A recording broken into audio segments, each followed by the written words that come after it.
অনেকদিন হয়ে গেল কোনো মেয়ের রক্ত পান করতে পারছি না। মাথার ভিতরে রক্ত উঠে গিয়েছিল। যে করেই হোক, আজ আমার কোনো যুবতীর রক্তের স্বাদ নিতেই হবে। শেষ কবে যেন একটা মেয়ের স্তন কেটে তাজা রক্ত পান করেছিলাম। আজ আবার সেই রক্তের নেশা মাথা চারা দিয়ে উঠেছে। নিজের রুমে বসে একের পর এক সিগারেট খেয়েই চলছি, কিন্তু কিছুতেই স্বস্তি পাচ্ছিলাম না। যতক্ষণ না আমার এই মুখ রক্তের স্বাদ গ্রহণ করবে, ততক্ষণ আমি কিছুতেই স্বস্তি পাব না। অতপর আর রুমে বসে থাকতে পারলাম না। সোজা বেরিয়ে পড়লাম বাসা থেকে বাহিরে। তখন প্রায় রাত 11টা। এত রাতে আমি কোনো মেয়ে পাবো কিনা তা জানি না। পাগলের মতো রাস্তা দিয়ে হেঁটে চলেছি। আমার মাঝে তখন শুধু রক্তের নেশাই কাজ করছিল। মানুষ যেমন ড্রাগে আসক্ত হয়ে পড়ে, আমিও তেমন রক্তের নেশায় আসক্ত হয়ে পড়েছিলাম। আপনারা নিশ্চয়ই আমার কথার আগা মাথা কিছুই বুঝতে পারছেন না। আর হ্যাঁ, না বোঝারই কথা। তাহলে আপনাদেরকে একটু বুঝিয়ে বলি।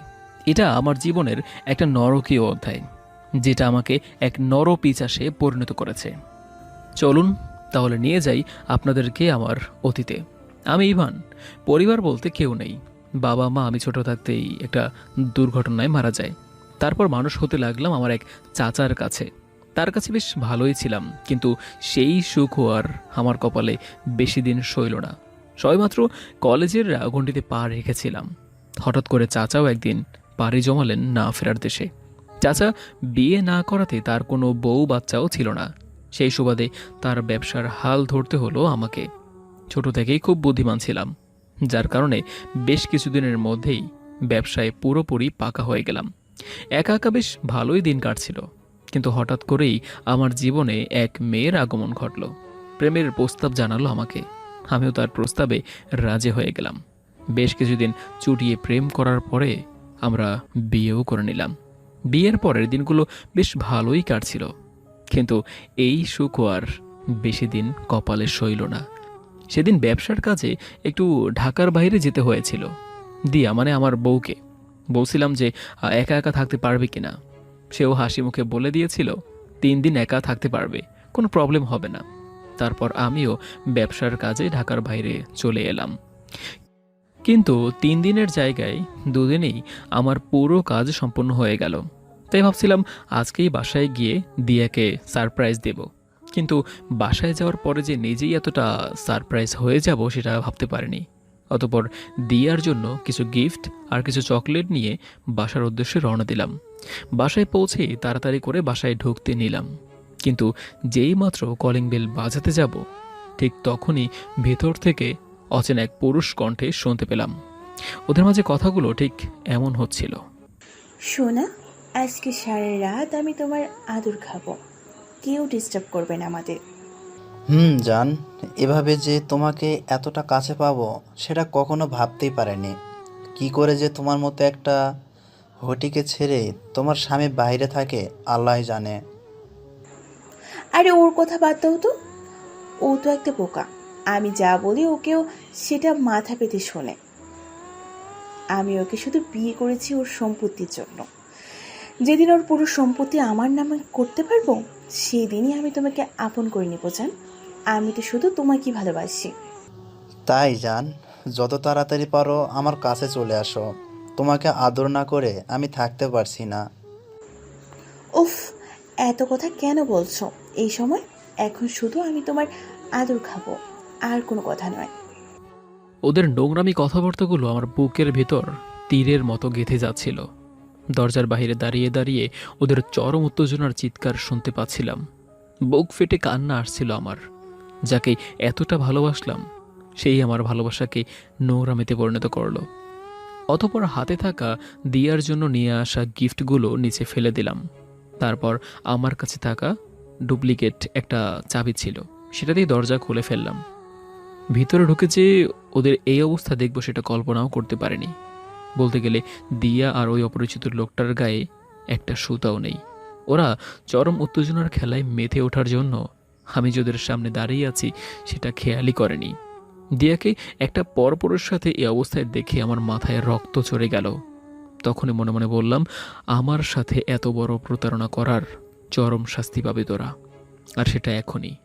ওরা এখনও আমাকে খেয়াল করেনি। তারপর আমি আর সেখানে দাঁড়িয়ে থাকলাম না, ঘুরেই সোজা ডাইনিং রুমে চলে আসলাম। এসেই দেখতে পেলাম ডাইনিং টেবিলে ধারালো একটা ছুরি রাখা আছে। আমি আগপাছ না ভেবে ছুরিটা হাতে নিয়ে নিলাম, আর ছুরিটা নিয়েই ওরা যেই রুমে অশ্লীল কাজে লিপ্ত রয়েছে ওই রুমে চলে গেলাম। সেখানে গিয়েই বিশ্রীভাবে একটা হাসি দিয়ে ওদের উদ্দেশ্যে বলতে লাগলাম, বাহ বাহ দিয়া বাহ, একজনের সাথে কেন, আরও লাগলে বল, আমি তোকে আরও মানুষ এনে দেব। রাস্তার মেয়েদের কি একটাতে তৃপ্তি মেটে? আমার কণ্ঠ শোনা মাত্রই দিয়া আর ওই অচেনা লোকটা ঘাবড়ে গেল। আমার হাতে ছুরি দেখে ওদের কপালে ঘামের বিন্দু বিন্দু কণা জমতে শুরু করেছিল। তারপর দিয়া আমার দিকে ভয়ে ভয়ে তাকিয়ে বলতে লাগলো, ইভান, আমাকে ভুল বুঝো না প্লিজ। আমি মানে চুপ, একটা কথা বলবি না তুই। তোদের সব কথা আমি দরজার বাইরে দাঁড়িয়ে দাঁড়িয়ে শুনেছি। তোকে আমি এত ভালোবাসতাম, আর তুই কিনা, ছি। শোনা, তোমাকে আমি এখনো ভালোবাসি, বিশ্বাস করো প্লিজ। তোর লজ্জা করে না একটা পরপুরুষকে জড়িয়ে ধরে বলছিস আমাকে ভালোবাসিস? আর তোর ভালোবাসা দিয়ে কি করব আমি? তুই তো আর এই পৃথিবীতেই থাকবি না। মানে উম, পৃথিবীতে থাকবো না মানে? কি বলতে চাইছো তুমি? তোর মতো নষ্টা মেয়ের জন্য পরপারের টিকিট রেডি হয়ে গিয়েছে, আর তার সাথে ওই কুত্তাটারও। আমার এই কথা বলা শেষ হওয়া মাত্রই ওই লোকটা হুংকার দিয়ে আমার দিকে তেড়ে আসতে লাগলো। আমার কাছে এসে আমার কলারটা ধরা মাত্রই আমার হাতে থাকা ছুরিটা সোজাসুজি ওর হৃৎপিণ্ড বরাবর বসিয়ে দিলাম। ফিনকি দিয়ে সেখান থেকে তাজা রক্ত বেরোতে লাগলো। অতঃপর ধাক্কা দিয়ে ওকে ফ্লোরে ফেলে দিয়ে ওর উপরে বসে পড়লাম। তারপর একের পর এক ছুরির আঘাত করতেই থাকলাম, যতক্ষণ পর্যন্ত না ওর বুকটা ফালা ফালা হচ্ছিল। ওর তাজা লাল রক্তে সাদা ফ্লোর পুরো রক্তিম হয়ে গিয়েছিল। মনে হচ্ছিল এখানে রক্ত দিয়ে কাউকে গোসল করানো হয়েছে। অতঃপর ওর বুকটা ফালা ফালা করে কাটার পর এক টানে ওর কলিজাটা বের করে ফেললাম। কলিজাটা নাকের কাছে নিতেই অদ্ভুত একটা ঘ্রাণ আমাকে মাতাল করে দিল। মনে হচ্ছিল এখনই কামড় বসিয়ে দেই কলিজাটাতে। কিন্তু ওর কলিজা আমি খাবো না, আমি খাবো ওই দুশ্চরিত্রটার কলিজা। সেটাই একমাত্র আমার মাথা ঠান্ডা করতে পারবে। অতঃপর ওর কলিজাটা হাত থেকে ফেলে দিতেই আমার নজর সরাসরি ওর নেতিয়ে পড়া লিঙ্গের দিকে চলে গেল। আমি ছুরি দিয়ে একটানে ওর লিঙ্গ ছেদ করে ফেললাম, আর ভয়ানকভাবে হাসতে শুরু করলাম। অতঃপর হাসতে হাসতে আমার চোখ গেল দিয়ার দিকে। দেখতে পেলাম ভয়ে ও কাঁদছে, আর আমার দিকে করুণ দৃষ্টিতে তাকিয়ে আছে। অন্য কোনো সময় ও কাঁদলে আমার ভীষণ কষ্ট হতো, কিন্তু আজ আমার একটুও কষ্ট বা মায়াও হচ্ছে না ওর জন্য। আজকে আমার মাথায় শুধু নেশা চেপে গিয়েছে, আর সেটা হলো খুনের নেশা। তারপর ছুরিটা হাত থেকে ফেলে দিয়ে দিয়ার কাছে গেলাম। আমি আস্তে আস্তে দিয়ার দিকে এগোতে লাগলাম। যতই ওর দিকে এগোচ্ছিলাম ততই ও ভয়ে জড়সড় হয়ে যাচ্ছিল। তারপর ওর অনেকটা কাছে চলে গেলাম। এতটাই কাছে চলে গিয়েছিলাম যে ওর হৃদয় স্পন্দনের শব্দ আমার কানে এসে বাড়ি খাচ্ছিল। অতঃপর ওর ঘাড়ের কাছে আমার নাকটা নিয়ে কিছুক্ষণ ঘষলাম। ওকে স্পর্শ করতে নিজের কাছে ঘৃণা করছিল, কিন্তু তারপরও নিজেকে বোঝালাম যে আজকে তো ওর রক্ত পান করব আমি। তারপর আচমকাই ওর গলার মাঝে আমার দাঁতগুলো বসিয়ে দিলাম। দিয়া আমার কাছ থেকে প্রচণ্ড ছোটার চেষ্টা করছিল, কিন্তু আমার শক্তির সাথে না পেরে ওঠার কারণে নিজেই হাল ছেড়ে দিল। আমি তখন ওর গলায় কামড় দিয়েইছিলাম। তারপর এক কামড়ে ওর গলার রগটা ছিঁড়ে ফেললাম। সেখান থেকে অজোর ধারায় রক্ত গড়িয়ে পড়ছিল, যার কারণে বিছানায় পাতা সাদা চাদরটাও লাল হয়ে গিয়েছিল। অতঃপর দিয়ার চোখ আস্তে আস্তে বন্ধ হয়ে আসতে লাগলো, কিন্তু আমি চোখের পাতা বন্ধ হতে দিলাম না। আজকে ওকে দেখাবো কিভাবে ওর কলিজাটা খাবো আমি। তারপর দিয়াকে বিছানায় ফেলে দিয়ে ফ্লোর থেকে ছুরিটা তুলে নিয়ে এলাম। এখন শুধু আমার মাথায় খুনের নেশা কাজ করছিল। অতঃপর আর দেরি না করে ছুরিটা বসিয়ে দিলাম ওর হৃৎপিণ্ডের মাঝামাঝি। একটানে ওর বুক দ্বিখণ্ডিত করে ফেললাম, যার কারণে সেখান থেকে তাজা গরম রক্ত ছিটকে এসে আমার মুখে পড়ে মুখ ভরিয়ে দিল, আর আমিও মন ভরে সেই রক্তের ঘ্রাণ গ্রহণ করতে লাগলাম। তারপর ওর বুক ফিরে কলিজাটা বের করে ফেললাম। চোখের সামনে কলিজাটা ধরে আছি, খুব লোভ লাগছিল নরখাদকের মতো। কিছুক্ষণ সেটার দিকে তাকিয়ে রইলাম। রক্তমাখা কলেজাটা দেখে আর তর সইতে পারছিলাম না। সোজা কামড় বসিয়ে দিলাম কলেজাটার মাঝে। তামাটে গন্ধ আর রক্তের গরম স্বাদ যেন আমাকে আরও পিপাসু করে তুলেছিল। এই মুহূর্তে নিজেকে একটা নরপিচাস বলে মনে হচ্ছিল। এক মুহূর্তের মধ্যেই যে আমি পিচাসে পরিণত হয়ে যাব সেটা ভাবতেও পারিনি। কিন্তু দিয়ার রক্তমাখা কলিজাটা বেশ তৃপ্তি সহকারে খাচ্ছিলাম। মন ভরে ওর কলিজা খাচ্ছি আর ওর কাটা উলঙ্গ শরীরের দিকে তাকিয়ে ভয়ানকভাবে হাসছি। আর ভাবছি প্রতিটা মেয়েই এমন প্রতারক। আমি কাউকে বাঁচতে দেব না। আজ থেকে মেয়েদের রক্তই আমার খাবার। এক মেয়ের প্রতারণার জন্য আমি হাজারটা মেয়ের সর্বনাশ করব। এটাই ছিল আমার জীবনের নরকীয় অতীত। এই ঘটনাটা আমাকে একটা পিচাসে পরিণত করেছে। সেই দিনটার পর থেকেই আমি শুধু যুবতী মেয়ে খুঁজে বেড়াই আর আমার ফাঁদে ফেলে দিয়ার মতো করে একইভাবে খুন করে তাদের রক্ত আর কলিজার স্বাদ গ্রহণ করি। আমার অতীতের গল্প আপনাদের শোনাতে শোনাতে আমি কখন যে একটা নিষিদ্ধ পল্লীর সামনে চলে এসেছি সেটা খেয়ালই করিনি। সেই মুহূর্তে রক্তের নেশা আমার মাথায় শুধু ভো ভো করে ঘুরছিল। যেভাবেই হোক এখন আমার যে কোনো মেয়ের রক্তের স্বাদ নিতেই হবে, না হয় আমি এই যন্ত্রণায় পাগল হয়ে যাব। অতঃপর আমি নিষিদ্ধ পল্লী থেকে ফেরার জন্য পা বাড়ালাম। ঠিক তখনই হঠাৎ করে মাথায় একটা শয়তানি বুদ্ধি চলে আসলো। নিজেকে তখন বোকা মনে হচ্ছিল। এখানে এত মেয়ে থাকতে আমি কিনা ফিরে যাচ্ছি। তারপর আর কোনো কিছু না ভেবে সরাসরি ঢুকে গেলাম নিষিদ্ধ পল্লীর ভিতরে। ঢুকেই দেখতে পেলাম শত শত মেয়ে ঘুরে বেড়াচ্ছে আমার চারিপাশ দিয়ে। ওদের শরীর থেকে কম দামি পাউডার আর জয়ী তেলের গন্ধ আসছিল। জীবনে প্রথম কোনো পতিতা পল্লীর ভিতরে ঢোকার সৌভাগ্য হলো আমার। শুনেছি আগে অনেক বড় বড় কবিদের আগমন ঘটত এই নিষিদ্ধ পল্লীতে। অনেক গল্পও পড়েছি এই নিষিদ্ধ পল্লীগুলোকে নিয়ে। আচ্ছা, যাই হোক, ওসব কথা এখন থাক। অতঃপর আমি হাঁটতে লাগলাম ওই নিষিদ্ধ পল্লীর ভিতর দিয়ে। হেঁটে হেঁটে চারপাশ দেখতে লাগলাম। ঠিক তখনই আমার পেছন থেকে কোনো এক মেয়ের কণ্ঠস্বর শুনতে পেলাম। পিছন ফিরে ঘুরতেই দেখতে পেলাম শ্যামলা গোছের একটা মেয়ে, পরনে চকমকে শাড়ি। চেহারার ভাবভঙ্গিতেই স্পষ্ট বোঝা যাচ্ছিল যে এই মেয়ে এই নিষিদ্ধ পল্লীরই বাসিন্দা। কিছু না বলে মেয়েটার দিকে তাকিয়ে আছি। তখনই মেয়েটা আবার বলতে শুরু করলো। কিরে বাবু, অমন হাঁ করে কি দেখছিস রে? আমাকে পছন্দ হয় না নাকি? আজকে আমার ঘরে চল, মধু খাওয়াবো। তোর মধুর প্রয়োজন নেই, আমি তো তোর রক্ত খাবো। কিরে বাবু, কিছু বলছিস না যে? যাবি আমার ঘরে?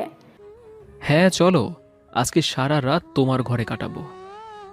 কথাটা বলা মাত্রই দেখতে পেলাম খুশিতে মেয়েটার মুখ চকমক করে উঠল। অতঃপর মেয়েটার সাথে হাঁটতে হাঁটতে গিয়ে একটা ঘরে গিয়ে উঠলাম।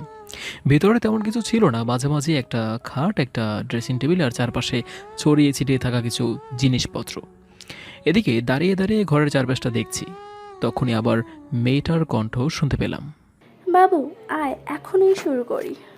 আমার মেয়েটার দেহের প্রতি কোনো লোভই হচ্ছিল না, একমাত্র রক্তের চিন্তা ছাড়া। তারপর আস্তে আস্তে এগিয়ে যেতে লাগলাম মেয়েটার দিকে। ওর কাছে যাওয়া মাত্রই ও আমাকে ধাক্কা দিয়ে বিছানায় ফেলে দিল। অতঃপর আমি কিছুক্ষণ মেয়েটার ঘাড়ে আর গলায় আমার নাকটা ঘষতে লাগলাম। তারপর কিছুক্ষণ পরেই সুযোগ বুঝে জোরে একটা কামড় বসিয়ে দিলাম মেয়েটার গলায়। আর এক কামড়েই মেয়েটার গলায় আমার সবগুলো দাঁত বসে গেল। কামড় দেওয়ার সাথে সাথেই মেয়েটা আমাকে ধাক্কা দিয়ে বিছানা থেকে ফেলে দিল। তারপর মেয়েটা প্রায় জোর গলায় চিৎকার করতে লাগলো। তারপর আমি আবার মাটি থেকে উঠে গিয়ে এক থাপ্পড় দিয়ে মেয়েটাকে বিছানায় ফেলে দিলাম।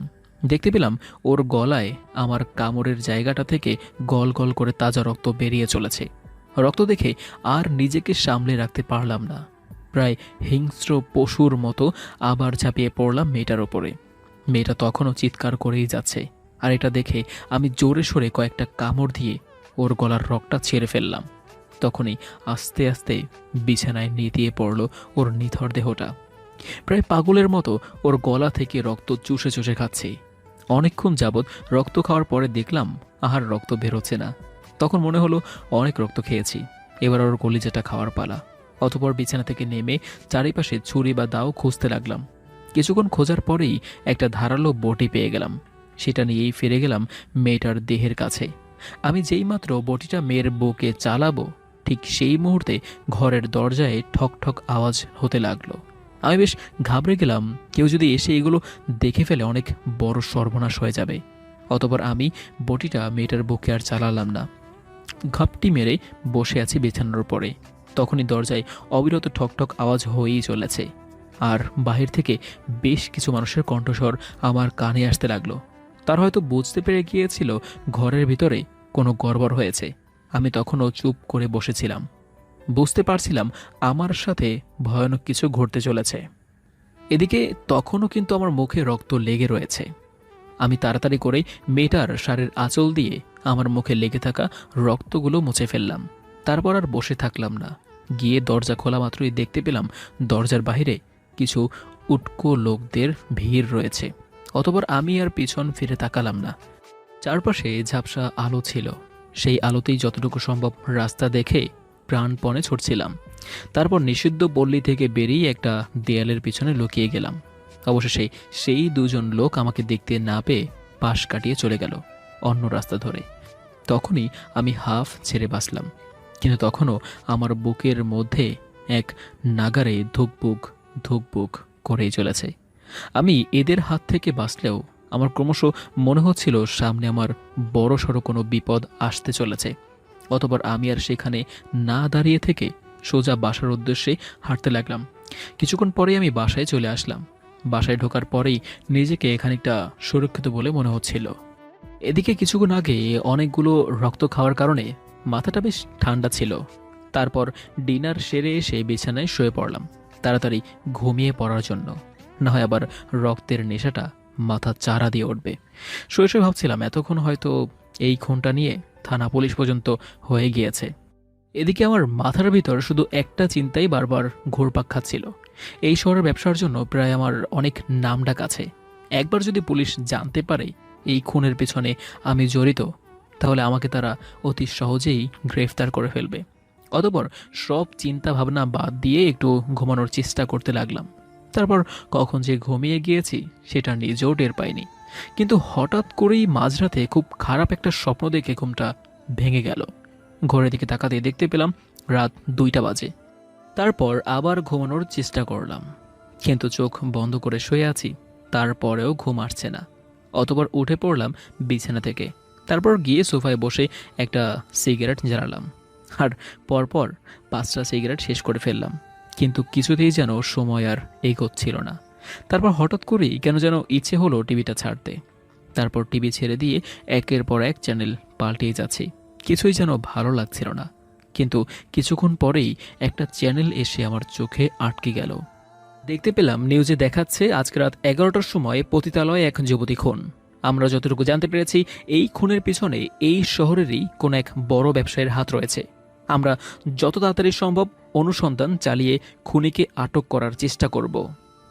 নিউজটা দেখেই আমার পায়ের নিচ থেকে প্রায় মাটি সরে যাচ্ছিল। খবরটা এত তাড়াতাড়ি ছড়িয়ে যাবে সেটা কল্পনাও করতে পারিনি। পুলিশ যেহেতু জেনে গিয়েছে এটার পেছনে কোনো এক বড় ব্যবসায়ীর হাত রয়েছে, তাহলে আমাকেও এর সম্মুখীন হতে হবে। তারপর ভাবতে লাগলাম শেষে কিনা খুনের দায়ে জেল খাটতে হবে। না, কোনোভাবেই ধরা পড়লে চলবে না, এর আগেই আমাকে কিছু একটা করতে হবে। তারপর টিভিটা বন্ধ করে বসে বসে ভাবতে লাগলাম কি করা যায়। হঠাৎ করে তখনই আমার মাথায় একটা বুদ্ধি চলে আসলো। ব্যবসার কাজের জন্য আমাকে অনেক দেশে ইমার্জেন্সি ট্রাভেল করার অনুমতি আছে, তাই আমি শুধু টিকিট বুক করেই অন্য দেশে চলে যেতে পারবো। অতঃপর আমি আর এক মুহূর্ত দেরি করলাম না, নিজের রুমে এসে ফোনটা হাতে নিয়েই কল দিলাম ট্রাভেল এজেন্সিতে। হ্যালো স্যার, ইন্টারন্যাশনাল ট্রাভেল এজেন্সিতে আপনাকে স্বাগতম। কি হেল্প করতে পারি আপনার জন্য? হ্যালো, আমার ইমার্জেন্সি একটা টিকিট লাগবে আমেরিকায় ট্রাভেল করার জন্য। স্যার, প্রথমে আপনার ভিসা এবং পাসপোর্ট রেডি করতে হবে, তারপরেই আপনি টিকিট নিতে পারবেন। আমার বিজনেসের জন্য সব কিছু রেডি করা আছে, আমার শুধু কালকে ফ্লাইটের জন্য একটা টিকিট চাই। জি স্যার, আপনার পাসপোর্ট কোড নংটা প্লিজ। একটু ওয়েট করুন, আমি আপনাকে মেইল করে পাঠিয়ে দিচ্ছি। ওকে, থ্যাংক ইউ স্যার। অতঃপর আমি তাড়াতাড়ি করে আমার পাসপোর্টের কোড নংটা ট্রাভেল এজেন্সির ম্যানেজারের কাছে মেইল করে পাঠিয়ে দিলাম। একটু পরেই দেখি আমার ফোনে একটা মেইল এসেছে। টিকিটের বিল পে করে দেওয়ার জন্য। আমি আর দেরি না করে তাড়াতাড়ি কালকে আমেরিকা যাওয়ার জন্য একটা টিকিট বুক করে ফেললাম। অবশেষে কিছুক্ষণ পরেই আমার ফোনে একটা কনফার্ম মেইল চলে আসলো। দেখতে পেলাম আমার ফ্লাইটের টাইম আজকে দুপুর 12টায়। অবশেষে যেন আমি একটা হাফ ছেড়ে বাঁচলাম। এবার শুধু আমি ভালোই ভালোই এই দেশটা ছাড়তে পারলে একদম চিন্তামুক্ত। তারপর ফোনের দিকে তাকাতেই দেখতে পেলাম 3:40 বেজে গিয়েছে। এত সময় কিভাবে কেটে গেল বুঝতেই পারলাম না।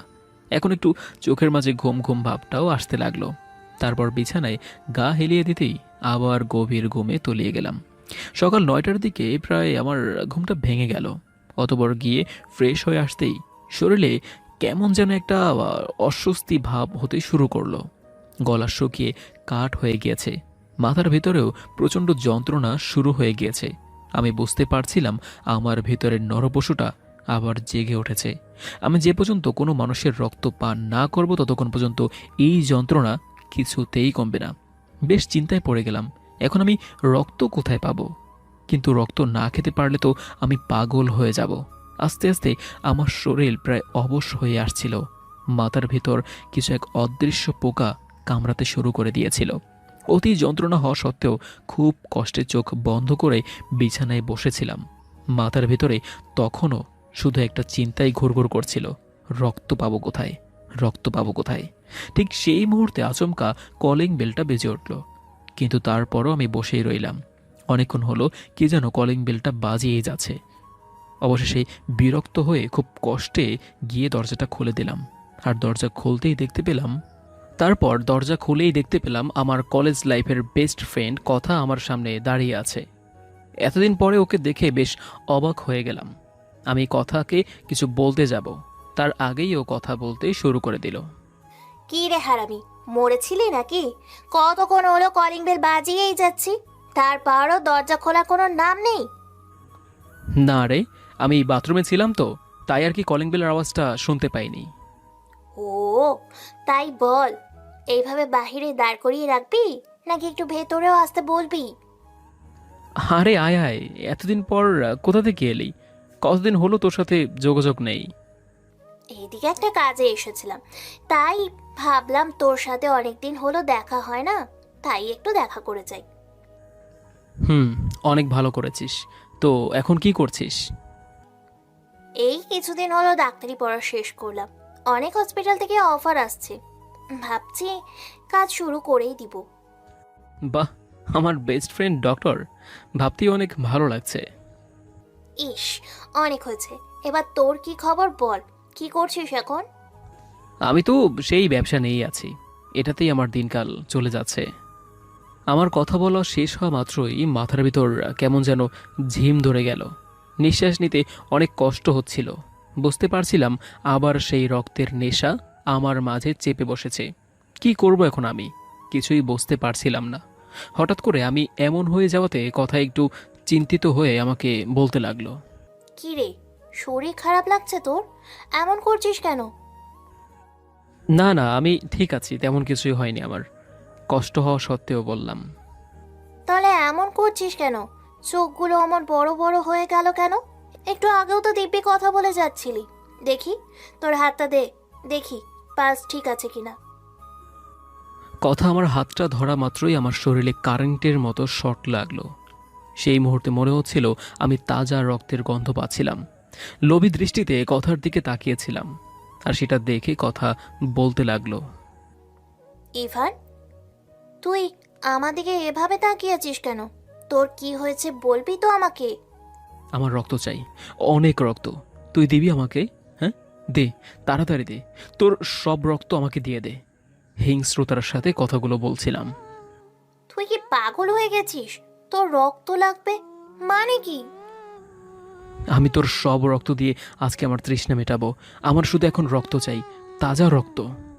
দেখ, এখন কিন্তু একটু বেশিই বাড়াবাড়ি হয়ে যাচ্ছে। তুই কি তোর মজা থামাবি নাকি আমি এখনই চলে যাব?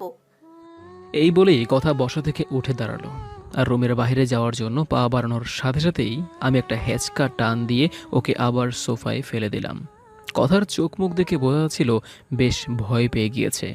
আমি লোভনীয় দৃষ্টিতে ওর পুরো শরীর দেখতে লাগলাম, আর আস্তে আস্তে এগোতে লাগলাম ওর দিকে। এই মুহূর্তে আমার পুরোপুরি রক্তের নেশা উঠে গিয়েছিল, তাই চাইলেও আর নিজেকে আটকাতে পারবো না। কথার কাছে গিয়ে ওকে চেপে ধরতেই ও আমার কাছ থেকে ছোটার জন্য জোর জবস্তি শুরু করে দিল, কিন্তু কথা কোনোভাবেই আমার শক্তির সাথে পেরে উঠছিল না। জোর জবস্তির এক পর্যায়ে দেখতে পেলাম কথা চিৎকার করার জন্য মুখ খুলে ফেলেছে, কিন্তু তার আগেই আমি হিংস্র পশুর মতো ওর গলায় আমার দাঁত বসিয়ে দিলাম। ওর গলায় কামড় দেওয়ার জন্যই ওর মুখ দিয়ে আর কোনো আওয়াজ বের হলো না। অতঃপর আমি পরপর কয়েকবার ওর গলায় কামড় বসিয়ে দিলাম, যার কারণে সেখান থেকে অজোর ধারায় রক্তের বন্যা বইতে শুরু করলো। আমি নরপিশাচের মতো ওর গলা থেকে সব রক্ত চুষে চুষে খাচ্ছি। গরম রক্তের স্বাদ আমাকে যেন প্রায় মাতাল করে দিচ্ছিল। রক্ত খাওয়া শেষ হলে কথাকে ছেড়ে দিতেই দেখতে পেলাম ওর নিথর দেহটা ধপাস করে সোফায় পড়ে গেল। কিন্তু তখনও কথার চোখ দুটো খোলা ছিল, আর ওর চোখে আমি স্পষ্ট ভয়ের ছাপ দেখতে পাচ্ছিলাম। আমি একটা ধারালো ছুরি এনে ফালা ফালা করে কথার কলিজাটা কেটে খাওয়া শুরু করলাম। খুব তৃপ্তি সহকারে রক্ত মাখানো কলিজাটা খাচ্ছিলাম। কলিজাটা থেকে ভ্যাপসা একটা গন্ধ নাকে বেশে আসতেই আরও পাগল হয়ে গেলাম। তারপর পেট ভরে ওর কলিজাটা খাওয়ার পরেই আমার মাথার যন্ত্রণা আর রক্তের নেশাটা আস্তে আস্তে কমা শুরু করলো।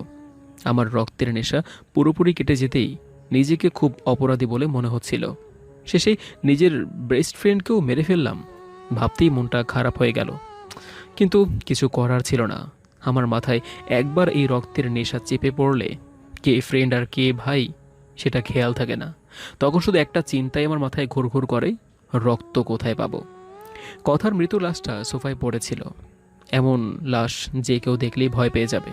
অর্ধেক গলা কাটা, পুরো বুক ফালা ফালা করে কাটা। এটা দেখে আমার এখন নিজেরই ভয় লাগছিল, কিন্তু যখন আমার ভিতরের নরপিশাচটা জেগে ওঠে তখন আর এসব কিছু আমার মনে থাকে না। অতঃপর ভাবতে লাগলাম যা হবার হয়ে গিয়েছে, সেটা নিয়ে ভেবে এখন আর কোনো লাভ হবে না। তখন কথার দিকে তাকিয়ে ভাবলাম ওর লাশটা কী করি। আবার ঘড়ির দিকে তাকিয়ে দেখতে পেলাম যে 11টা প্রায় বেজে গিয়েছে। এখন যদি আমি এত রক্ত আর লাশের কোনো ব্যবস্থা করতে যাই তাহলে নির্ঘাত আজকের ফ্লাইট মিস করতে হবে, আর সেটা কোনোভাবেই হতে দেওয়া যাবে না। এগুলো এভাবেই থাক, আমি একবার দেশের বাইরে চলে যেতে পারলে আমার আর কোনো চিন্তা থাকবে না। আর দাঁড়িয়ে না থেকে তাড়াতাড়ি চলে গেলাম গোসল করতে। শরীরে অনেক রক্ত লেগেছিল, তাই অনেকক্ষণ ধরে গোসল করলাম। আর গোসল করা শেষ হওয়া মাত্রই সোজা নিজের রুমে চলে আসলাম। এসেই তাড়াতাড়ি করে লাগেজে জামাকাপড় গুছিয়ে নিলাম। অনেক দেরি হয়ে গিয়েছে, আর দেরি করা যাবে না। তারপর বাসায় আর এক মুহূর্ত দেরি না করে লাগেজ নিয়ে সোজা বেরিয়ে পড়লাম বাসা থেকে। অতপর এয়ারপোর্টে পৌঁছাতে 11:40 বেজে গিয়েছে। এয়ারপোর্টে পৌঁছেই প্রায় দৌড়ে ভিতরে ঢুকে গেলাম। অতপর পাসপোর্ট জমা দিতে চলে গেলাম। যখন কর্তৃপক্ষ পাসপোর্টটা চেক করছিল তখন মনের ভেতর অজানা একটা ভয় কাজ করছিল, আমাকে আবার ধরে ফেলবে না তো তারা। কিন্তু যখন দেখলাম তারা হাসি মুখে আমার পাসপোর্টটা ফিরিয়ে দিচ্ছে তখন আমি একটা স্বস্তির নিঃশ্বাস ফেললাম। আর ভাবতে লাগলাম যাক, আমেরিকায় যাওয়া থেকে এখন আর আমাকে কেউ আটকাতে পারছে না। অতপর আর সেখানে দাঁড়িয়ে না থেকে হাঁটতে লাগলাম এয়ারপোর্টের ভিতরে ঢোকার জন্য। যেতে যেতেই শুনতে পাচ্ছিলাম এই ফ্লাইটের অ্যানাউন্সমেন্ট করা হচ্ছিল। অবশেষে গিয়ে বিমানে বসার সৌভাগ্যটা হলো। বসে আছি আর ভাবছি, যাক এই যাত্রায় বেঁচে গেলাম, ভালোই হয়েছে আসার সময় কথার রক্ত আর কলেজাটা খেয়ে এসেছি, না হয় এতক্ষণে আবার রক্তের নেশাটা মাথা চারা দিয়ে উঠত। অনেকক্ষণ হলো বসে আছি, তবুও ফ্লাইট ছাড়ার নাম নেই। 12টার বেশি বেজে গিয়েছে, তবুও এরা ছাড়ছে না। কিন্তু কেন এটা বুঝতে পারছি না। হঠাৎ করেই মনের ভিতর একটা সন্দেহ জাগতে শুরু করলো, আবার কোনো গন্ডগোল হলো না তো। কিন্তু আমার করা সন্দেহটাই যে সত্যিতে পরিণত হবে সেটা ভাবতে পারিনি। চোখ বন্ধ করে বসে আছি, তখনই ফ্লাইটের একটা অ্যানাউন্সমেন্ট শুনতে পেলাম। কিছু সমস্যার জন্য এই ফ্লাইট 1টার দিকে আবার যাত্রা শুরু করবে, তাই এই সময়টুকু নিজ নিজ জায়গায় বসে থাকার জন্য অনুরোধ করা হলো। এই মুহূর্তে বেশ রাগ হচ্ছিল। এই ফ্লাইটের যত সমস্যা তৈরি হওয়ার ছিল, কিন্তু সমস্যার আসল কারণটা যে আমি নিজেই সেটা কল্পনাতেও আনতে পারিনি। অস্বস্তি হওয়া সত্ত্বেও চোখ বন্ধ করে চুপচাপ বসে আছি। কিছুক্ষণ পরেই আমার কাঁধে কারো হাতের স্পর্শ পেলাম। চোখটা একটু লেগে যাওয়াতে আমার কাঁধে কেউ হাত রাখতেই একটু চমকে উঠলাম। তারপর আমি চোখ মেলে তাকাতেই দেখতে পেলাম আমার সামনে বেশ হাই ক্লাসের একটা সুন্দরী মেয়ে দাঁড়িয়ে আছে। ওনাকে তো এর আগে কোথাও দেখিনি, আর যতদূর মনে হচ্ছে উনিও আমাকে চিনেন না। তাহলে আমাকে ডাক দিলেন কেন? ওনার দিকে তাকিয়ে এগুলো ভাবছি, তখনই ওই মেয়েটার ডাকে বাস্তবে ফিরলাম। এক্সকিউজ মি, কতক্ষণ হলো আপনাকে ডাকছি, শুনতে পাচ্ছেন না কেন? কি কিছু বলছেন আমাকে? এখানে আমার সামনে আপনি ছাড়া আর কে আছে? তাহলে নিশ্চয়ই আপনাকে বলছি। হ্যাঁ, কি বলতে চান বলুন। দয়া করে যদি আপনি একটু দাঁড়ান, তাহলে আমি ভেতরের সিটটাতে বসতে পারি। ও আচ্ছা, বসুন। এই বলেই আমি উঠে দাঁড়ালাম, আর মেয়েটা গিয়ে আমার পাশের সিটে বসে পড়ল। অতপর দেখতে দেখতে একটা বেঁচে গেল, আর ফ্লাইটটাও উড়ে গেল আকাশের বুকে। বিমানটা আপন গতিতে এগিয়ে চলেছে আকাশের বুক ভেদ করে, আর আমিও জানালা দিয়ে মেঘের নিদারুণ এক মুগ্ধতা দেখে চলেছি। অনেকক্ষণ হলো চুপচাপ বসে আছি। হঠাৎ করেই কেমন যেন গলাটা অনেক শুকিয়ে গেল। বুঝতে পারলাম আবার আমার রক্তের নেশা উঠে গিয়েছে। এখন কি করি? আমি চিন্তায় চিন্তায় প্রায় পাগল হয়ে যাচ্ছিলাম। আমার এমন অবস্থা দেখে পাশে থাকা মেয়েটা এই প্রথম কথা বলে উঠল। Excuse me, are you okay? Yes, but শরীরটা একটু খারাপ লাগছে। ডোন্ট ওয়ারি, আপনি পানি খান, দেখবেন অনেক ভালো লাগবে। এই বলেই মেয়েটা ওর ব্যাগ থেকে একটা পানির বোতল বের করে আমার সামনে ধরলো। আমিও আর কোনো উপায় না পেয়ে মেয়েটার কাছ থেকে পানির বোতলটা নিয়ে নিলাম। তারপর এক নিঃশ্বাসে বোতলের অর্ধেক পানি খেয়ে নিলাম। পানি খাওয়ার পরে বেশ অবাক হয়ে গেলাম। এখন আর আমার মধ্যে আগের অস্বস্তি বা রক্তের নেশাটা কাজ করছে না। তারপর ভাবলাম, যাক, পানি খাওয়াতে বোধহয় রক্তের নেশাটা চলে গিয়েছে। এটা ভেবেই বেশ আনন্দ লাগছিল, কারণ এখানে রক্তের নেশা উঠলেও আমার রক্ত খাওয়ার মতো কোনো পরিস্থিতি নেই। কিন্তু একটা বিষয়ে বেশ ভাবাচ্ছিল আমাকে। এই পানির স্বাদটা কেমন যেন অন্য সব পানির থেকে একদম আলাদা। অনেকটা নোনতা নোনতা ভাব আছে এই পানির মধ্যে। অতবার ভাবলাম মেয়েটার জন্যই আবার ঠিক হয়ে গেলাম, তাই ওকে একটা থ্যাঙ্কস জানানো দরকার। থ্যাঙ্কস। হঠাৎ থ্যাঙ্কস কি জন্য বলুন তো? এই যে পানি দিয়ে উপকার করার জন্য। আরে কি এমন উপকার করলাম? তেমন কিছুই তো করিনি। আচ্ছা ঠিক আছে, বাট একটা জিনিস বুঝতে পারলাম না, এই পানির স্বাদটা এমন কেন? কেমন বলুন তো? অনেকটা নোনতা নোনতা স্বাদ, যেটা সাধারণ মিনারেল ওয়াটারে পাওয়া যায় না। তেমন কিছু না, অনেকক্ষণ যাবৎ পানির বোতলটা ব্যাগের মধ্যে রয়েছে তো, তাই বোধহয় গরম পানির স্বাদ একটু নোনতা হয়ে গিয়েছে। হ্যাঁ, হবে হয়তো। বাই দ্য ওয়ে, আপনার নামটাই তো জানা হলো না। আমি স্নেহা, আর আপনি? আমি ইভান। তো আমেরিকায় কি করতে যাচ্ছেন? আসলে আমি আমেরিকাতে পড়াশোনা কমপ্লিট করেছি, তাই অনেক দিন পরে আবার ঘুরতে যাচ্ছি আমেরিকাতে। ও আচ্ছা, ভালো তো। তা ফ্যামিলি কি ঢাকাতেই থাকে? ঢাকাতেই। আচ্ছা, আপনার ফোন নাম্বারটা দেওয়া যাবে? হঠাৎ ফোন নাম্বার? না, যেহেতু পরিচিতই হয়ে গেলাম, আমেরিকাতে একদিন মিট তো করতেই পারি। বাংলাদেশি সিম তো আর আমেরিকাতে চলবে না, আর দেখা যদি হওয়ার থাকে এমনিতেই হবে, তার জন্য নম্বরের প্রয়োজন হবে না। কি আর করা যাবে তাহলে? অতপর অনেক কথাই বলে ফেললাম স্নেহার সাথে। একটু মনে হচ্ছিল না যে আমরা দুজনেই পরস্পরের অচেনা। কথা বলার এক পর্যায়ে বেশ ঘুম পেয়ে গেল আমার। তারপর স্নেহাকে ঘুমের কথা বলে সিটে মাথা হেলান দিয়ে চোখ বন্ধ করে শুয়ে রইলাম। আর চোখ বন্ধ করে শুয়ে শুয়ে ভাবছি, মেয়েটা হঠাৎ করে একজনের নাম্বার চাইবে কেন? এর মধ্যে আবার কোনো গন্ডগোল নেই তো? অতপর ভেবে নিলাম নাম্বার চাইতেই পারে, এর মধ্যে এমন কি বড় ব্যাপার আছে? কিন্তু মেয়েটার চেহারায় একটা মায়া মায়া ভাব আছে। ও চোখের দিকে একবার তাকালে শুধু তাকিয়ে থাকতে ইচ্ছে করে। অতপর হঠাৎ করেই এই চিন্তা থেকেই বেরিয়ে এলাম আমি এগুলো কি ভাবছি? আমি আর কোনো মেয়ের মায়ায় জড়াতে চাই না। এক মেয়ের প্রতারণার জন্য পিশাচে পরিণত হয়েছি, আর এক মেয়ের মায়ায় জড়িয়ে পড়লে না জানি পরে আবার কি হতে হয়।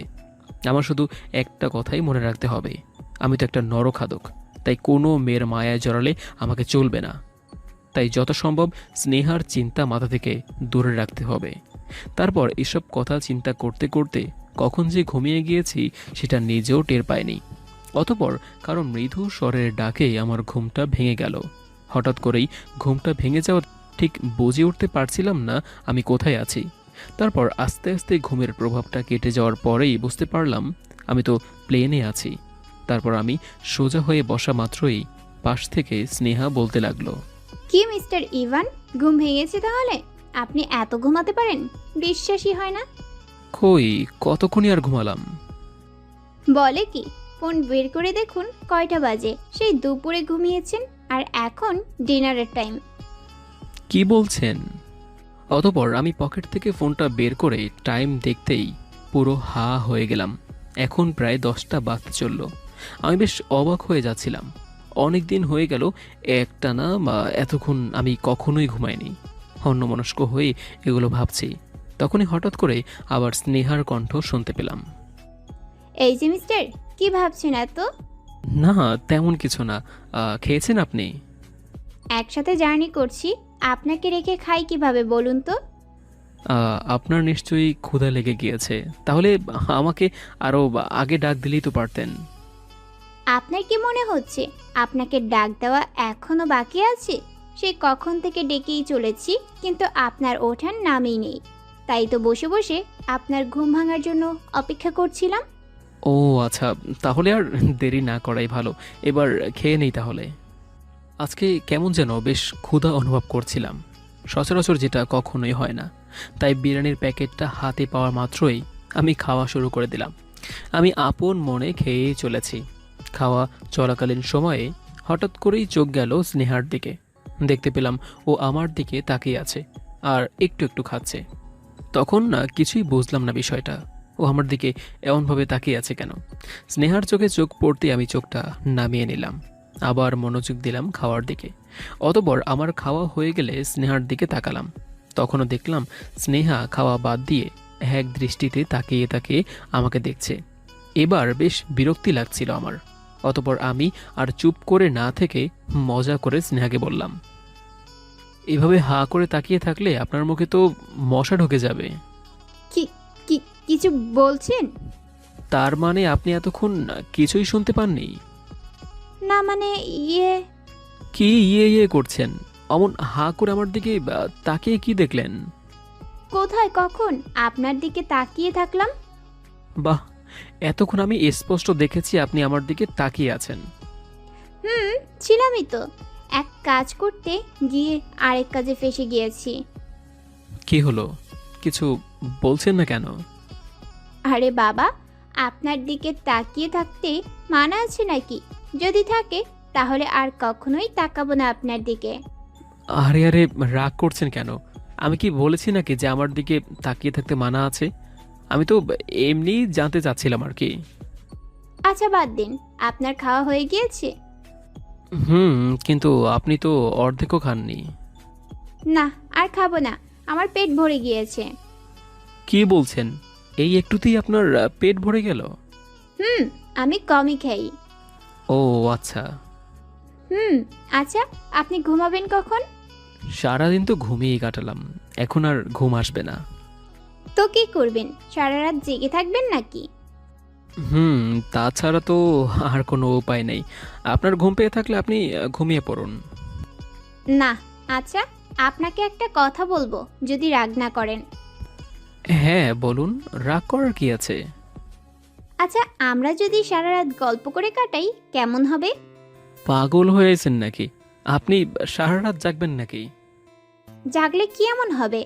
আপনি আমার কথা রাখবেন কিনা বলুন। আমি স্নেহার কথা কেমন যেন ফেলতে পারলাম না। আমারও একটু একটু ইচ্ছা জাগছিল স্নেহার সাথে গল্প করার। আচ্ছা বাবা, ঠিক আছে, আমরা সারা রাত দুজনে মিলে গল্প করব। সত্যি? সত্যি। আচ্ছা, আপনি আমেরিকায় কোথায় থাকবেন? নিউ ইয়র্কে। আর আপনি? আমি এখনো ঠিক করিনি, আগে আমেরিকাতে যাই, তারপরে ঠিক করব কোথায় যাব। ও আচ্ছা, তো ওখানে কি আমাদের আর দেখা হবে না? ভাগ্য যদি চায় তাহলে নিশ্চয়ই হবে। আচ্ছা, আপনার ফ্যামিলিতে কে আছে? আমার পরিবার বলতে আমি একাই। আমি অনাথ, আমার কেউ নেই। Evan, I am so sorry. আমি আপনাকে হার্ট করতে চাইনি। আরে ইটস ওকে, সরি বলার কি আছে। Thank you so much. তারপর দুজনে মিলে অনেক গল্প গুজব করলাম। গল্প করতে করতে এক পর্যায়ে দেখি স্নেহা ঘুমিয়ে পড়েছে। আমি স্নেহার মাথাটা সোজা করে ছিটে হেলিয়ে দিলাম। অতপর ফোনের দিকে তাকিয়ে দেখতে পেলাম রাত প্রায় 1টা বেজে গিয়েছে। কথা বলতে বলতে এত সময় কখন পেরিয়ে গিয়েছে সেটা নিজেও টের পাইনি। এই মুহূর্তে ঘুমও আসছিল না। কি করব ভেবে পাচ্ছিলাম না। বসে আছি, তখনই দেখি একজন ক্লু এদিকে এগিয়ে আসছে। আমি এখনো জেগে আছি দেখে সেই ক্লুটা আমাকে বলতে লাগলো,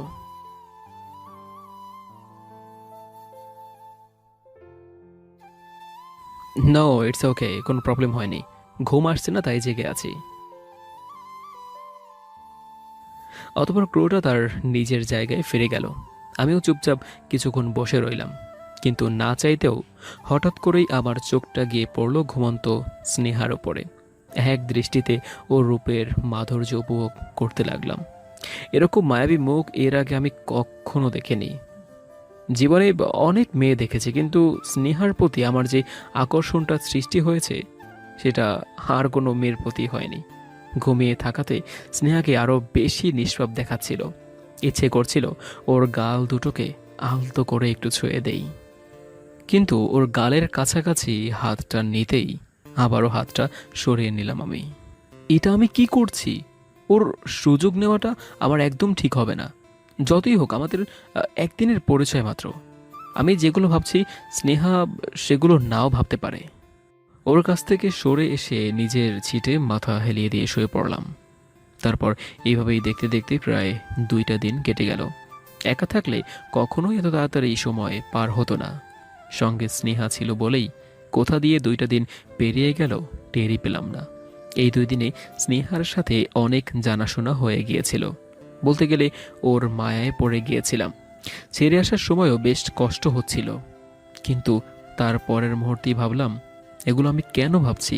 আমাকে তো কারোর মায়া জড়ালে চলবে না। অতপর 2 দিন পরে, তো মনে রাখবেন তো আমাকে? হুম, সারা জীবন মনে থাকবে আপনাকে। এই 2 দিনের কথা কখনোই ভুলবো না আমি। তাই? আচ্ছা, আমি তো নিউ ইয়র্কেই থেকে যাব। আপনি কোথায় যাবেন, কিছু কি ঠিক করেছেন?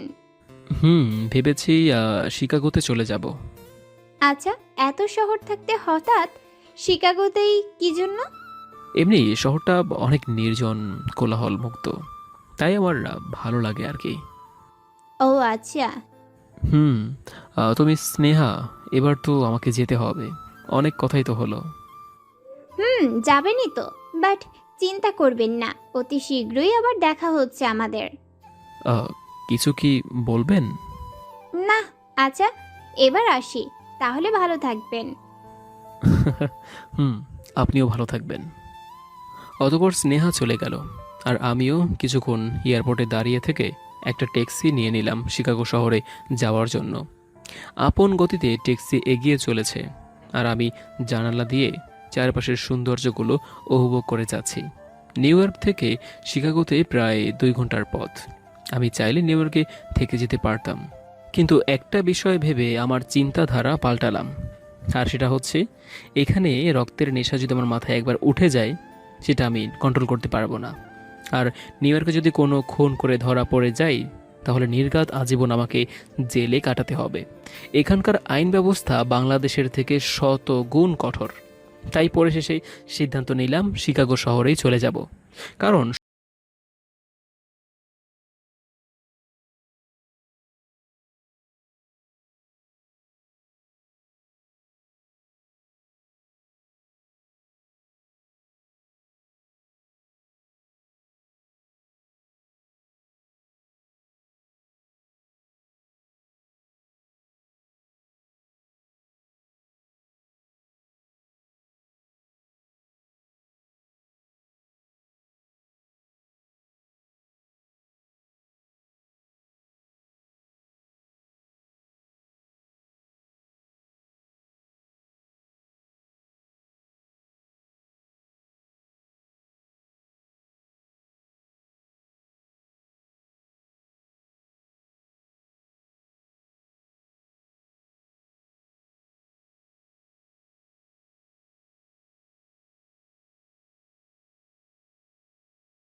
বলেই লাইনটা কেটে দিয়ে হাঁটতে লাগলাম বাংলোর দিকে। বাংলোর কাছাকাছি যেতেই দেখতে পেলাম মাঝ বয়সী একজন ভদ্রলোক বাংলোর সামনে থাকা বাগানের এক চেয়ারে বসে আছে। তাকে দেখেই বোঝা যাচ্ছিল উনি ব্রিটিশ। অতঃপর আমি তার কাছে যাওয়া মাত্রই উনি উঠে দাঁড়িয়ে আমাকে স্বাগতম জানালেন। Hey, what's up, my boy? Yeah fine. Okay, take your seat. Thanks. অতঃপর আমিও একটা চেয়ার টেনে তার সামনাসামনি বসে গেলাম। তারপর বসার পরে আবার তার উদ্দেশ্যে বলতে শুরু করলাম, আচ্ছা এত সুন্দর একটা বাংলো এমন পড়ে আছে কেন? পতিত বলতে আমি সপরিবার নিয়ে এখানে থাকতাম, কিন্তু শহরে নতুন বাড়ি করায় এই বাংলোটা খালি পড়ে আছে। তাই ভাবলাম খালি পড়ে থাকার চেয়ে ভাড়া দিয়ে দেই, তাও কিছু টাকা আসবে। ও আচ্ছা, তা আমি 1 মাসের মতো এখানেই থাকবো। এর জন্য আমাকে কত কি দিতে হবে এটা বললে একটু ভালো হতো। ভেবেছিলাম 1 মাসের জন্য $500 নিব, তবে আপনি যেহেতু প্রথম ভাড়াটিয়া $400 দিলেই চলবে।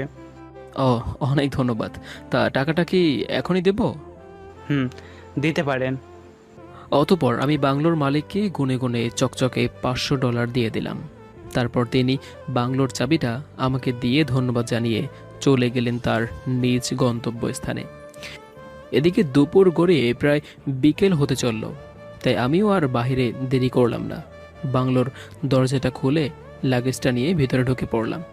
ভিতরে ঢোকা মাত্রই দেখতে পেলাম এখানে টিভি, ফ্রিজ আরও প্রয়োজনীয় সব জিনিসই রাখা আছে। অত বড় লাগেজটা এক জায়গায় রেখে পুরো বাংলোর ভেতরটা ঘুরে দেখতে লাগলাম।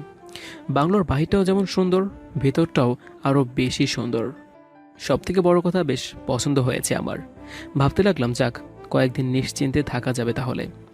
2 দিন প্লেন জার্নি করাতে এই মুহূর্তে নিজেকে বড্ড টায়ার্ড লাগছিল, তাই জামা কাপড়গুলো খুলে একটা ট্রাউজার আর গেঞ্জি পরে ধপাস করে বিছানায় শুয়ে পড়লাম। আর শোয়ার সাথে সাথেই কখন যে ঘুমিয়ে পড়েছি সেটা নিজেও টের পাইনি। যখন ঘুম ভাঙলো তখন ফোনের দিকে তাকিয়ে দেখি যে রাত প্রায় 11টা বাজে। তখন ভাবতে লাগলাম অনেক সময় ঘুমিয়ে কাটালাম, আর শুয়ে থাকতেও মন চাচ্ছিল না, তাই শোয়া থেকে উঠে বসলাম। তারপর একটা সিগারেট ধরিয়ে নিশ্চিন্ত মনে সিগারেট টানতে লাগলাম। রক্তের প্রতি নেশা ধরে যাওয়ার পর থেকে ভাতের খিদেও এখন আর তেমনভাবে আকৃষ্ট করে না আমাকে, তাই এখন তেমন ক্ষুধাও লাগেনি আমার। বসে বসে সিগারেট টানছি আর একটা বিষয় নিয়ে অনেকক্ষণ হলো ভেবেই যাচ্ছি। ভাবতে লাগলাম এমনটা তো আমার সাথে কখনো হয়নি, আর আমার জানা মনে হওয়ার কথাও তো না। সেই কবে 2 দিন আগে কথাকে খুন করে ওর রক্ত পান করেছিলাম, কিন্তু তারপর আর কোনো মেয়ের রক্তের ঘ্রাণও নেয়নি। আমার তো প্রতিদিনই একজন মানুষকে খুন করতেই হতো, তাহলে 2 দিন হয়ে গেল আমার কোনো রক্তের নেশা উঠছে না, কিন্তু কেন? আর আগের মতো হঠাৎ করে সেই অস্থিরতাটাও লাগছে না। হঠাৎ করে কি এমন হয়ে গেল কিছুই বুঝতে পারছি না। চিন্তায় চিন্তায় আমার মাথা ক্রমশ ভার হয়ে আসছিল। অতবার আরেকটা সিগারেট জ্বালিয়ে টানতে শুরু করলাম। এক মনে সিগারেট টানছি আর বিভিন্ন বিষয় নিয়ে ভেবেই চলেছি। হঠাৎ করেই ফোনের রিংটোনের আওয়াজে আমার ভাবনায় ছেদ পড়ল। ঠিক বুঝে উঠতে পারলাম না এত রাতে কে কল দিল, আর এই নতুন নাম্বার তো কারো কাছে থাকারও কথা না। অতপর ফোনটা হাতে নিতেই দেখতে পেলাম একটা অচেনা নাম্বার থেকে কল এসেছে। একবার ভাবলাম রিসিভ করব কি করব না, অবশেষে কলটা রিসিভ করেই ফেললাম। হ্যালো। শুধুই নিঃশ্বাসের শব্দ শোনা যাচ্ছে, কিন্তু কোনো কথা বলছে না। হ্যালো, কি প্রবলেম? কথা বলছেন না কেন? দেখুন, আপনি পরিচয় দিন, না হয় আমি লাইনটা কেটে দিচ্ছি। এই না না, লাইন কাটবেন না প্লিজ। তাহলে চুপ করে আছেন কেন? আর কে আপনি? এত রাতে আমাকে কল করেছেন কেন? আরে এত প্রশ্নের জবাব কিভাবে দিব? আচ্ছা আগে বলুন আপনি কে, আর আপনার নাম কি? ভেবে বলুন তো, আমি কে হতে পারি? ঠিক চিনতে পারছি না, আপনি বললেই ভালো হয়। গাধা একটা, আমি স্নেহা। এত তাড়াতাড়ি ভুলে গেলেন আমাকে? মেয়েটার গলায় স্নেহা নামটা শোনা মাত্রই বুকের ভিতরে কেমন যেন গড়ে উঠল। কি বলবো ঠিক ভেবে পাচ্ছিলাম না। অন্য সব চিন্তার কারণে স্নেহার কথা প্রায় আমার মাথাতেই ছিল না, কিন্তু এই মুহূর্তে ওর নামটা শোনার পরে আমার চোখের সামনে শুধু ওর মায়া ভরা মুখটা ভেসে উঠতে লাগলো। কি ব্যাপার, এখন আপনি চুপ করে আছেন কেন? কিছু বললেন? বললাম তো, আপনি কথা বলছেন না কেন? আহ, এই তো বলছি। আপনি কেমন আছেন? ভালো আছি। আপনি কেমন আছেন? Not bad. আচ্ছা, আপনি সত্যি স্নেহা তো? মিথ্যা হতে যাব কেন? হঠাৎ এমন প্রশ্ন? না, মানে আপনি আমার নাম্বারটা পেলেন কোথায়? সব কিছুই জানার প্রয়োজন হয় না। এটা না হয় আপনার অজানাই থাক। আচ্ছা, ঘুমে ডিস্টার্ব করলাম বোধহয়, তাই না? আরে না, আমি জেগেছিলাম। তো আপনি এত রাতে জেগে আছেন কেন? এমনি ঘুম আসছিল না। অতঃপর প্রায় 1 ঘন্টা ধরে স্নেহার সাথে নানান কথাবার্তা বলতে লাগলাম। তারপর স্নেহার ঘুম পেয়েছে বলে ও বায়ে জানিয়ে লাইনটা কেটে দিল। আমি একটা জিনিস অনুভব করছিলাম যে স্নেহার সাথে কথা বলার পরে নিজের মধ্যে কেমন একটা ভালো লাগা কাজ করছিল, কিন্তু এমনটা কেন হচ্ছিল সেটা আমার নিজের অজানা। কিন্তু একটা বিষয় বেশ কিছুক্ষণ হলো আমার মাথার ভেতর ঘুরপাক খাচ্ছিল। স্নেহার সাথে কথা বলার পরে নিজের মধ্যে কেমন একটা ভালো লাগা কাজ করছিল, কিন্তু এমনটা কেন হচ্ছিল সেটা আমার নিজের অজানা। কিন্তু একটা বিষয় বেশ কিছুক্ষণ হলো আমার মাথার ভিতরে ঘুরঘুর করছিল। স্নেহা হঠাৎ করে আমার নম্বর পেল কোথায়? মেয়েটাকে আমার কাছে বেশ রহস্যময় মনে হতে লাগলো। কি চায় ও আমার কাছে? চিন্তায় চিন্তায় আমি প্রায় পাগল হয়ে যাচ্ছিলাম। তারপর আর বসে না থেকে শুয়ে পড়লাম একটু ঘুমানোর জন্য। শোয়ার পরে কখন যে ঘুমিয়ে গিয়েছি সেটা নিজেও টের পাইনি। অতঃপর সকালবেলা ঘড়ির অ্যালার্মের শব্দে আমার ঘুমটা ভেঙে গেল। ফোনের দিকে তাকাতেই দেখতে পেলাম প্রায় সকাল 9টা বাজে। অতঃপর আর শুয়ে থাকলাম না, শোয়া থেকে উঠে গিয়ে ফ্রেশ হয়ে নিলাম। একদিন হলো না খেয়ে থাকার কারণে এই মুহূর্তে বেশ খিদে অনুভব করতে লাগলাম। তাই একটা রেস্টুরেন্টে কল করে একটা পিৎজা অর্ডার করলাম। সোফায় বসে বসে সিগারেট খাচ্ছি। হঠাৎ করেই পুরো শরীরটা কেমন একটা ঝাঁকে দিয়ে উঠল। আস্তে আস্তে আমার মাথা ভার হয়ে আসছিল। সুস্থির হয়ে বসে থাকতে আর পারছিলাম না। আমি বুঝে গিয়েছিলাম যে আমার ভিতরের নরপিচাসটা আবার জেগে উঠেছে। এই মুহূর্তে কি করব কিছুই ভেবে পাচ্ছিলাম না। যে পর্যন্ত না কোনো মেয়ের রক্ত পান করতে পারবো, কোনো মতেই আমি শান্ত হতে পারবো না। ক্রমশই আমার চোখ অন্ধকার হয়ে আসছিল। বুঝতে পারছিলাম আমি আর বেশিক্ষণ বোধহয় আর বাঁচতে পারবো না, কারণ চাইলেও এই মুহূর্তে এখানে কোনো মেয়ের রক্ত আমি পান করতে পারবো না। আমার মানসিক অবস্থা ক্রমশই খারাপের দিকে যাচ্ছিল। কিন্তু হঠাৎ করেই কলিং বেলের আওয়াজে আমার টনক নড়ে ওঠে। ভাবতে লাগলাম যে কে হতে পারে। অতঃপর আস্তে আস্তে গিয়ে আমি দরজাটা খুলে দিলাম। দেখতে পেলাম একটা মাঝবয়সী মেয়ে পিৎজা হাতে নিয়ে দাঁড়িয়ে আছে।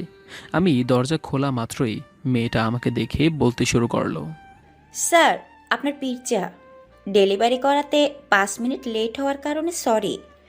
মেয়েটাকে দেখেই আমার মাথার ভিতর একটা শয়তানি বুদ্ধি চলে এলো।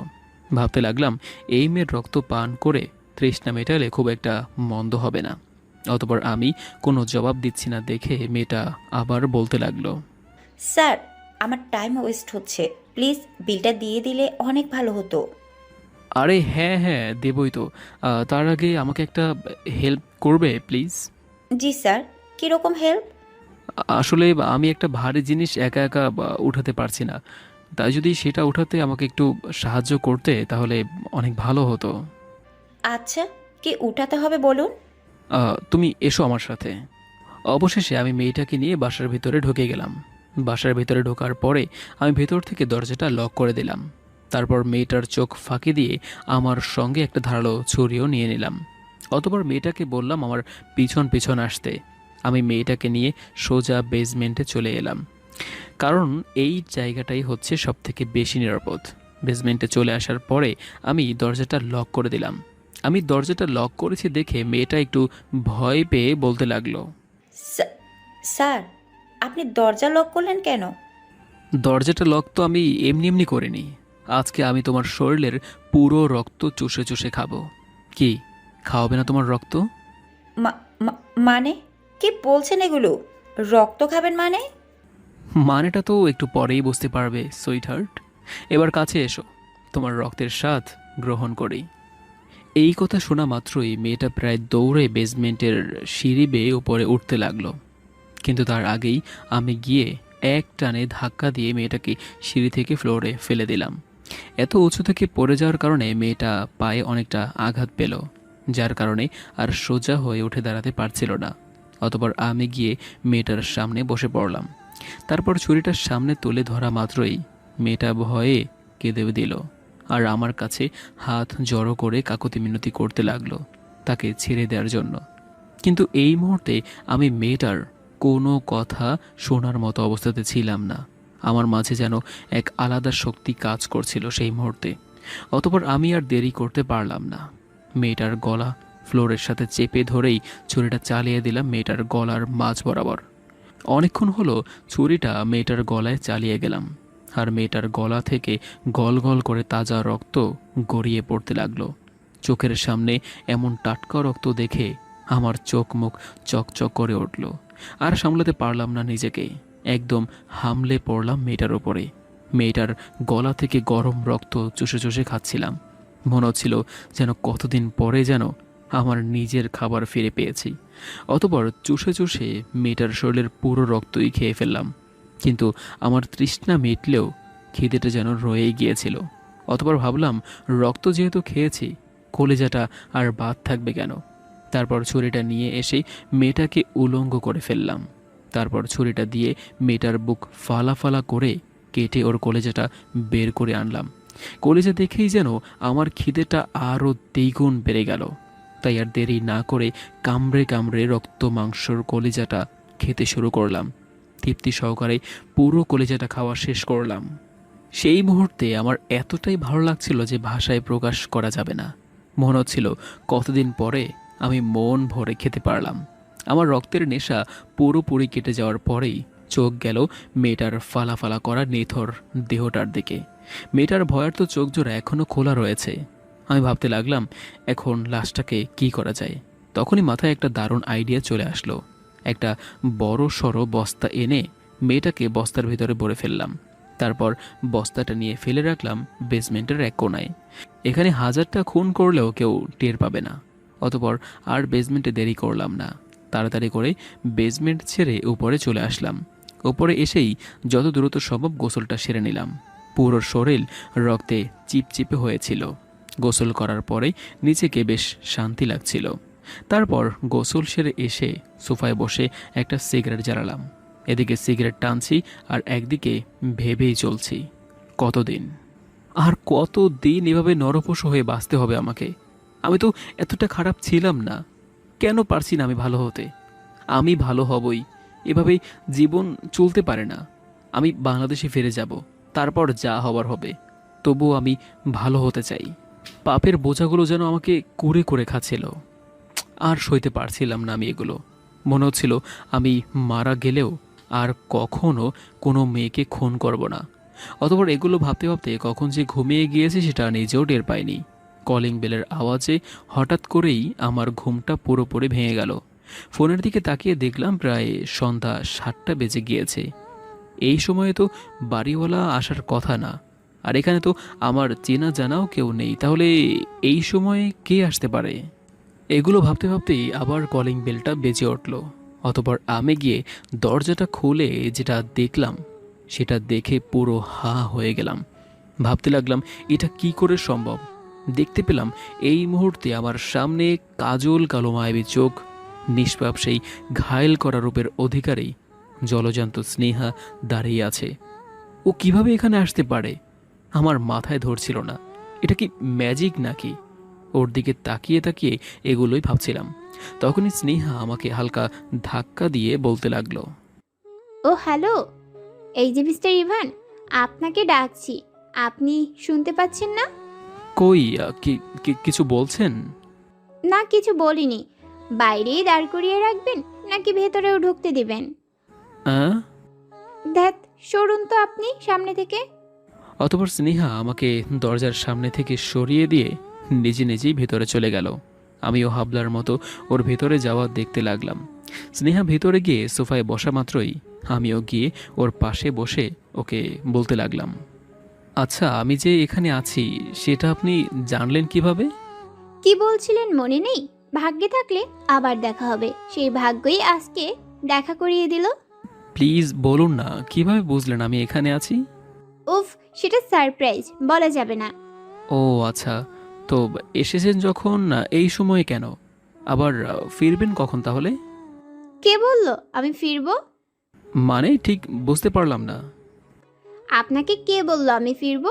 আমি তো থাকবো আজকে এখানে। কি বলছেন?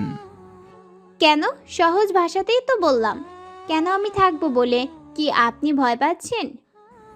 না, এইবার এগোতে লাগলো।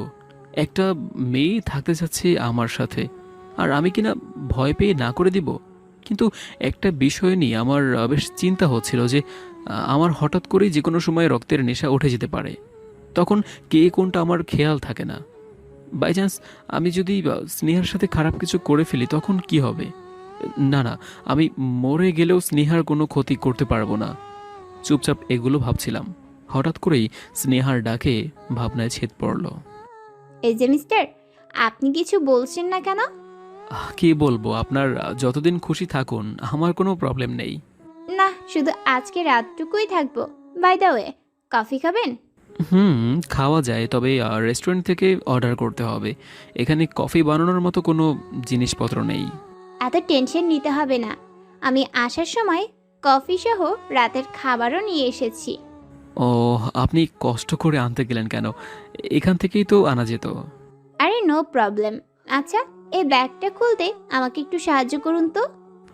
অতঃপর আমি স্নেহার আনা ব্যাগ থেকে খাবারগুলো বের করে গুছিয়ে রাখলাম, আর বসে বসে আমি আর স্নেহা দুজন মিলে কফি খাচ্ছি। আমি প্রতিটা চুমুক খেয়েই বুঝতে পারছিলাম যে কফিটার স্বাদ কেমন যেন একটু আলাদা। পরে ভাবলাম রেস্টুরেন্টে হয়তো কফিটা ভালো মতো বানাতে পারেনি। অতঃপর কফি খেতে লাগলাম, আর দুজনে মিলে নানান বিষয় নিয়ে গল্প করতে লাগলাম। গল্প করার এক পর্যায়ে ঘড়ির দিকে তাকিয়ে দেখতে পেলাম যে রাত 9টা বেজে গিয়েছে। তখনই হোশ ফিরল আমার। কথা বলতে বলতে এত সময় পড়িয়ে গিয়েছে আর আমরা সেটা টেরও পাইনি। অতঃপর আমি উঠে স্নেহাকে বলতে লাগলাম, আচ্ছা অনেক তো গল্প করে নিয়েছি, এবার তো ডিনার সারতে হবে নাকি? আপনি বসুন, আমি প্লেট আর গ্লাসে পানি ভরে নিয়ে আসছি। এই যে শুনুন, কিছু বলবেন? শুধু প্লেট নিয়ে আসুন, পানি আনার দরকার নেই। আমি বাইরে থেকে পানি মিনারেল ওয়াটারটা নিয়ে এসেছি। এইখানকার পানি কেমন না কেমন তার ঠিক নেই। বাহ, আপনার দেখি সব দিকেই নজর আছে। আচ্ছা আপনি একটু অপেক্ষা করুন, আমি গিয়ে প্লেট নিয়ে আসছি। আচ্ছা। অতঃপর আমি গিয়ে কিচেন থেকে 2টো প্লেট নিয়ে আসলাম। এসে স্নেহার নিয়ে আসা খাবারগুলো প্লেটে বাড়তে লাগলাম। তারপর দুজনে মিলে খাওয়া শুরু করলাম। খাওয়ার শেষ পর্যায়ে যখন আমি স্নেহার নিয়ে আসা পানিটা মুখে দিলাম, কেমন যেন একটা অদ্ভুত স্বাদ অনুভব করতে লাগলাম। ঠিক যেমনটা প্লেনে আমি পানি পান করেছিলাম, ঠিক ওরকম। তারপর আমি কিছু না বলে চুপচাপ ডিনার শেষ করলাম। দুজনে ডিনার শেষ হওয়ার পরে আমি সোফায় বসে একটা সিগারেট জ্বালালাম। কিন্তু কিছুক্ষণ যেতে না যেতেই হঠাৎ করে আমার মাথা কেমন যেন একটা ঝাঁকি দিয়ে উঠল।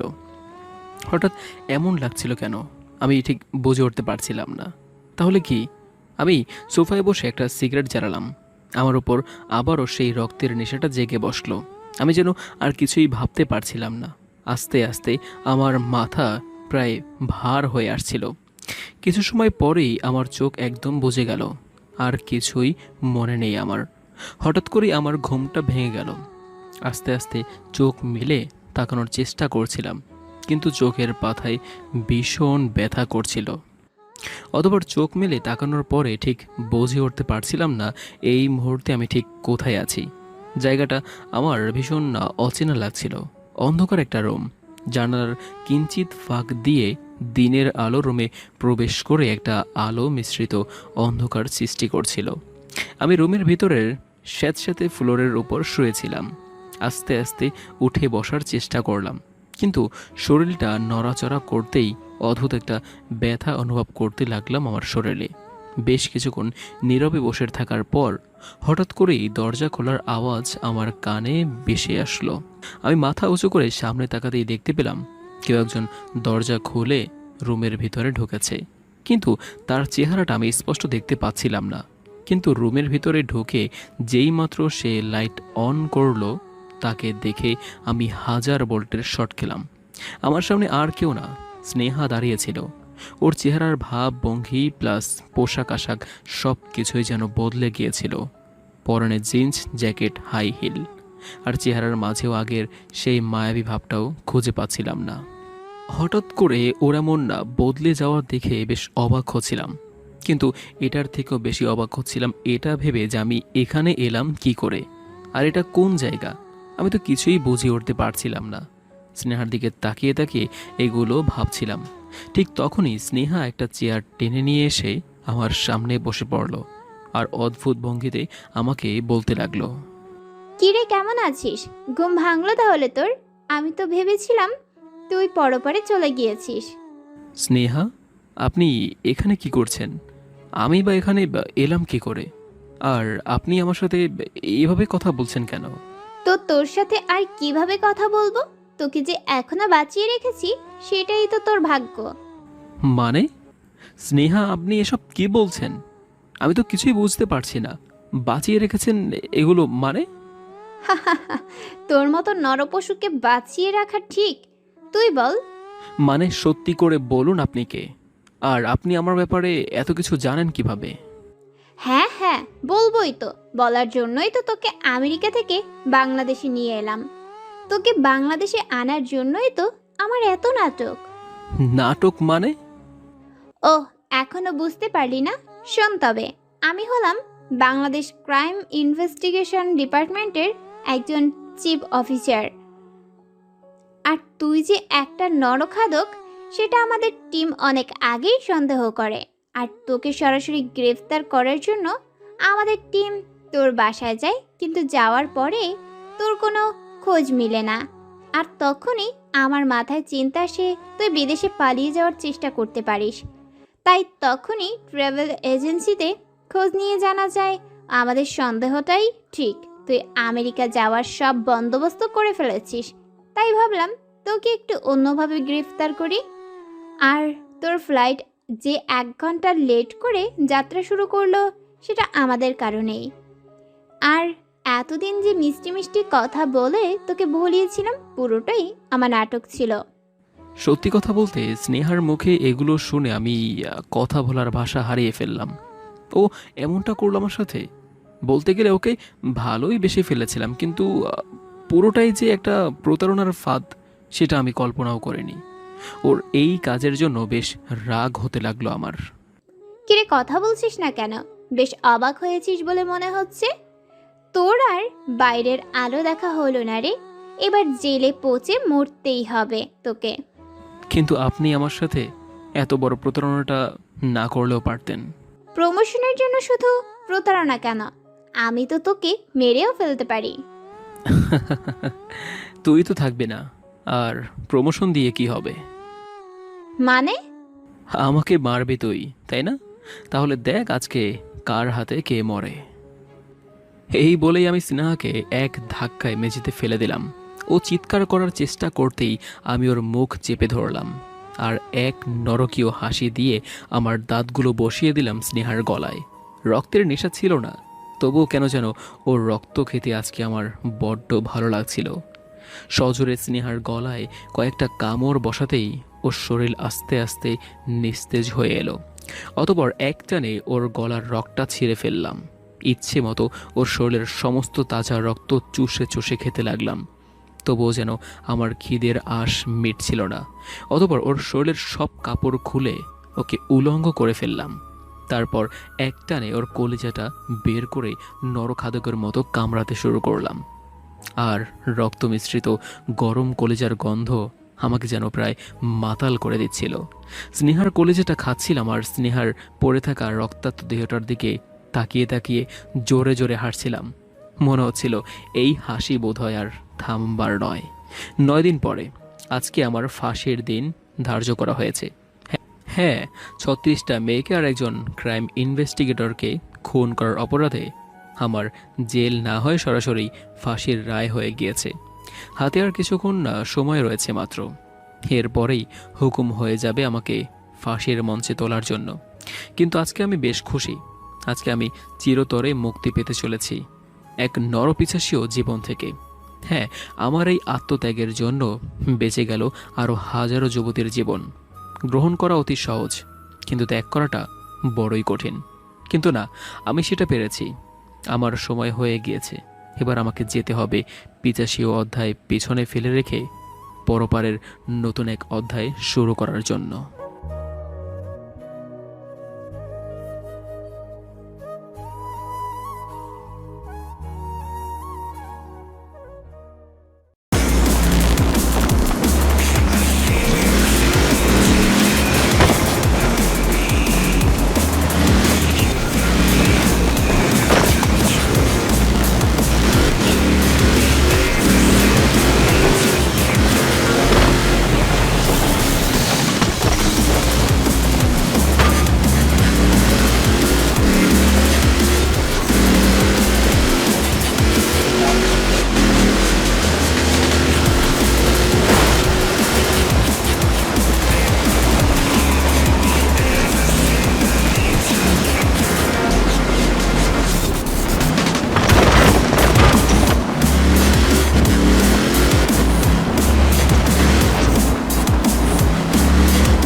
Alright guys, this'll be easy.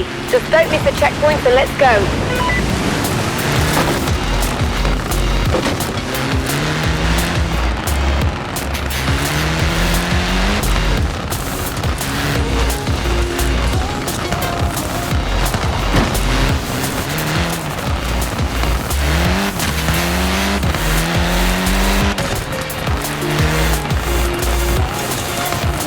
Did we just lose yellow?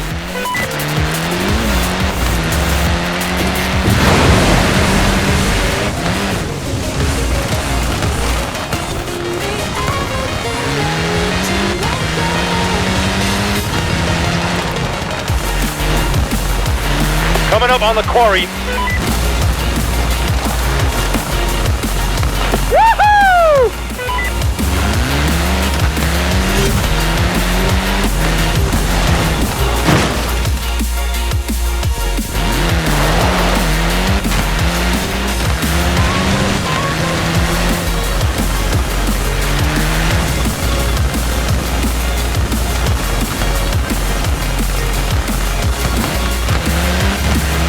Hey Blue, thread the needle with me.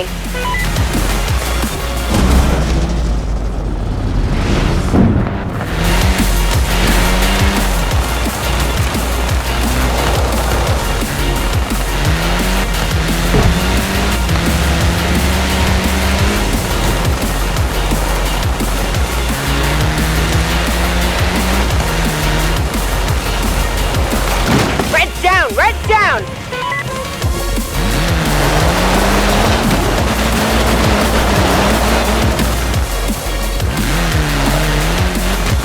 Looks like I'm the only one left.